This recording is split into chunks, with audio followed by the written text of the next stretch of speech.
Hi guys, welcome to the first part of this week's Coffee and Hero Show, taking you through all of the new graphic novels coming into the store. First of all, I hope you saw our announcement last week. Signing event this November, Wednesday the 20th of November, we will be inviting into the store the wonderfully talented Tini Howard, as well as her husband Blake Howard, also a talented writer in his own respect. It's going to be a 12 to 3 type affair.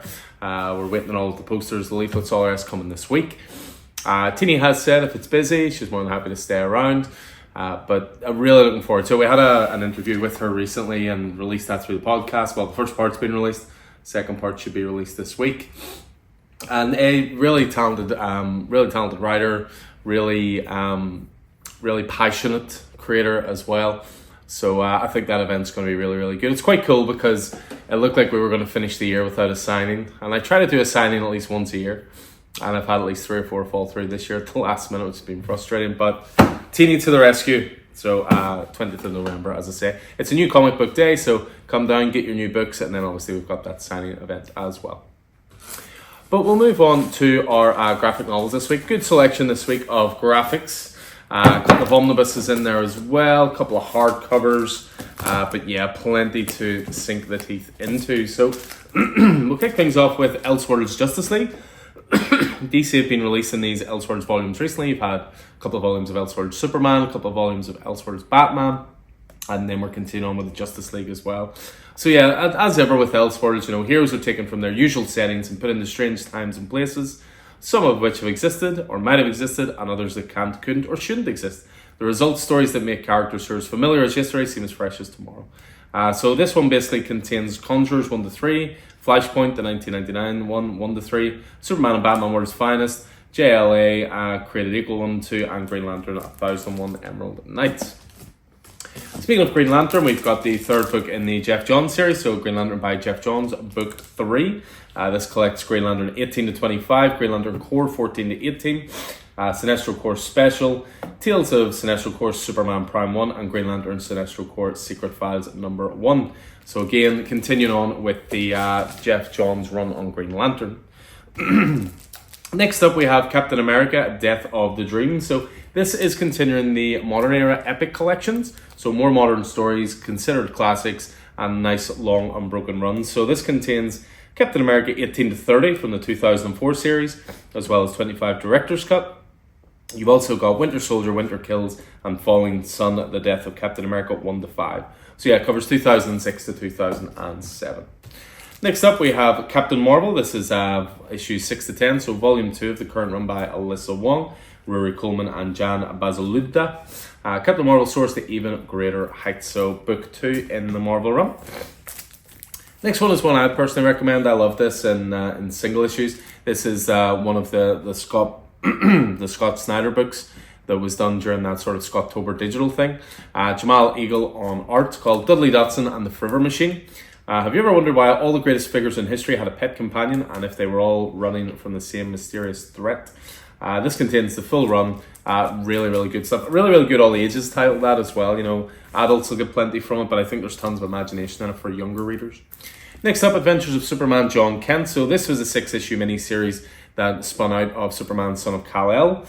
6 issues in total, written by Tom Taylor with art by Clayton Henry, and it also brought in the Injustice universe as well. Originally released as a hardcover, that's it, hitting softcover. This is definitely a popular one for this week. We've had a few pre-orders. This is Batgirl Stephanie Brown, Volume 1. Stephanie Brown is no stranger to crime fighting. She's taken down criminals such as the Spoiler and worked with Batman to keep Gotham safe, but she's assuming a new identity that everyone in her city knows, Batgirl. So this contains Batgirl issues 1 to 12. Features classic stories written by Brian Q. Miller with art by Lee Garbey, Trevor Scott, and others. So yeah, as I say, it's been quite a popular pre-order, that one. DC don't print an awful lot of stuff from that era. They are starting to get better with it, so that's another step in the right direction. Back in stock again is Beneath the Trees Where Nobody Sees. I've been, talking about this book loads this year. One of the books of the year, I think. It's an indie book from IDW. It is written and drawn by Patrick Horvath, and it also had a sequel announced there at New York Comic Con over the weekend. Absolutely love this. Great horror book, great time of year to pick that up as well. Next up, Birds of Prey, Murder and Mysteries from Gail Simone and Ed Benez. This collects Birds of Prey 56 to 67, as well as material from Secret Files and Origins. The Women of Gotham band together. So we've basically got Batgirl, Oracle, in this case, joined by Black Canary, Huntress, and others. Also includes face-offs with Lady Shiva, Savant, Cheshire, and more. So Gail Simone on Birds of Prey is always a winner. Next up we have Blood Hunt. So Blood Hunt, of course, was Marvel's event that ran there. It also has the dubious honour of introducing the Red Band format to comics. With this one, this is all 5 issues of Blood Hunt. Vampire-based tale with Blade leading the charge of vampires against the heroes of the world. Material as well from the Free Comic Book Day 2024. So yeah, Jeb McKay writing, Pepe Larraz on art. I think that was one of the best Marvel events of recent times. Next up, we have Ghost Rider 2099. So this collects Ghost Rider 2099 from 1994, 1 to 25. Written by Len Kaminsky, illustrated by Chris Bacallo, Peter Gross, Mark Buckingham, Kyle Hotz, and more. Vengeance upgraded on the mean streets of Transverse City in the Corporation Ravage feature of 2099. He rides. So yeah, complete omnibus there for Ghost Rider 2099.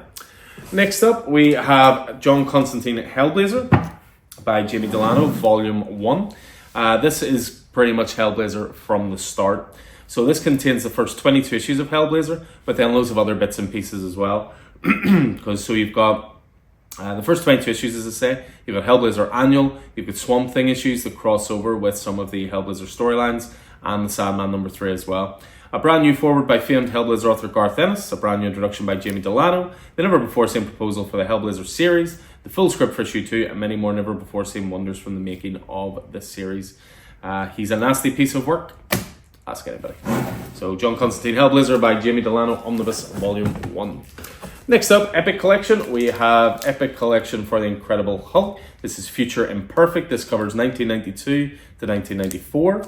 It's Volume 20, covers Incredible Hulk 407 to 419, and the Annual 20, as well as Hulk Future Imperfect 1 to 2, Ashcan Edition, and material from Marvel Holiday Special number 3. So likes of Peter David working on this, Paul Pelletier, Gary Frank, and more. Another omnibus in, continuing the Conan line. So we have the Savage Sword of Conan Original Comics Omnibus Volume 2. So Volume 1 came out a few weeks ago there. So Volume 2 is following not far behind. Titan are doing a really, really good job with these books. So it's not too surprising to see it not far behind. This covers Savage Sword of Conan 13 to 28 and Marvel Comics Super Special number 2. That's an interesting one to have that Marvel book in there, given that it is Titan Comics. Very interesting indeed, just to have the word Marvel on an independent produced book. Some more trade paperbacks for you as well, but we'll finish off with the last hardcover, which is Creature from the Black Lagoon Lives. So Dan Waters and Ram V, Matthew Roberts working on this. This is New Horror Rises from the Depths. This is part of the Universal Monsters line, which of course has so far seen the release of Dracula, current releasing of Frankenstein, and again, complete series collected into hardcover. Next up, we have Something Epic, Volume 2. This is from Simon Kudransky. Pure imagination, this book. There you go, it even says imagination is real. Noah Carpenter, down their luck, paranormal investigators called into the world of imagination to help solve a series of strange occurrences involving some of literature and legend's most iconic characters. So the first volume contains issues 1 to 7. This is issues 8 to 12. New Sonic book this week. We continue to get the Sonic stuff in. It continues to sell very, very well. So we're always happy to get this stuff in. This collects Sonic the Hedgehog issues 67 and 68, the 900th adventure, the IDW Endless Summers one-shot, and the Halloween special from a host of creators. The action-packed saga continues as Sonic and crew zip around in search of fun, but find trouble instead. Next up, we have Superman House of Brainiac. So this was a crossover event across Superman and Action Comics. So this contains the entire run from Joshua Williamson, art by Rafa Sandoval and Edwin Gallimon. So this is, it's Order versus Chaos as the House of Brainiac clashes with the House of El and the main man. So a little bit of Lobo in there is never a bad thing. Back in stock this week is Transformers Volume 1, the absolutely amazing kickoff for the Energon universe, along with Void Rivals, of course, from Daniel Warren Johnson, Mike Spicer and Colours. First 6 issues, again, trying to make that a stalwart of the store. If it ever goes out of stock, just get it straight back in. So if you're looking to jump into Transformers, Volume 1 right there. Next up, we have What's the Furthest Place from Here. This is a book from Matthew Rosenberg and Tyler Boss. I've been listening to Matthew Rosenberg's podcast lately. He interviews loads of comics creators, and he keeps talking about inspirations for this book. So we have volume 2 and 3 on the racks. Here's volume 1 back in stock. I mean, the blurbs on the back: Tinian, Brubaker, Snyder, Remender, Aaron, Thompson. I mean, that's some pretty high praise. And that is the first book there. And we finish off with Michael Jalnis, Zawa and the Belly of the Beast. So this is a book from the artist of Wind, co-creator of Wind, along with James Tynion IV, of course. The elusive guardian spirit Zawa is eternally trapped inside her mountain, a folk legend with only industrial sludge to eat and nothing to nourish her. The result is bitterness, paranoia, and an existence that no one would envy. But when 2 siblings from a nearby village, Bandit and Thatcher, help her escape, they'll quickly learn that the way to calm Zawa's heart is through a good meal shared with friends. From award-winning Eisner Award-nominated cartoonist Michael Jalnis, this macabre yet charming eco-fable about the freedom and friendship will charm the hearts of readers of all ages. So there you go. That's everything going on to the racks and into the back catalogue this week. As ever, from this Wednesday, New Comic Book Day. Make sure to check back. We'll have our video up soon as well for the single issues out this week. Another big week with another absolute title hitting the racks from DC, but lots more besides as well. And as ever, I hope this proved useful to you guys. Hope you enjoyed it. I'll hopefully see you in store throughout the week. So until then, take it easy.